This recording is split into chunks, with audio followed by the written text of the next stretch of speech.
सुटेल का हा क्वेश्चन आता? किती वर्ष टाइम पिरियड काढायचा आहे आपल्याला. मग पुन्हा तेच राशी आणि मुद्दलचं गुणोत्तर ट्राय करा. राशी आणि मुद्दलचं गुणोत्तर.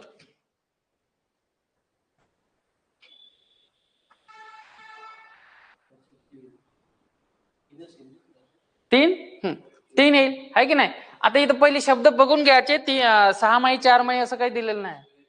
स्क्वेअर. हा 10% म्हणजे किती? 1/10. म्हणजे इथं मुद्दल 10, राशी किती झाली? 11. याच्या डोक्यावरती काय होईल? टी. इथे येईलच मुद्दल 1000 आहे आणि 1331 काय आहे? क्यूब होईल. क्यूब म्हणजे इथे लिहू शकतो आपण 11 किती 10. याच्या डोक्यावरती किती? टी बरोबर 1331 डिवायडेड. आता इथं डायरेक्ट लिहू शकतो 11 किती 10. तर 11/10 काय तो क्यूब आहे. 1331 आणि 1000 म्हणजे टी बरोबर किती होईल? 3 वर्ष. मग इथं आपल्याला दिलेलं आहे टी बरोबर किती? 3 वर्ष. ते हे झालं आपलं करेक्ट उत्तर. टी बरोबर 3 वर्ष. टी बरोबर 3 वर्ष. आलं लक्षात? चल पुढे जाऊ आपण.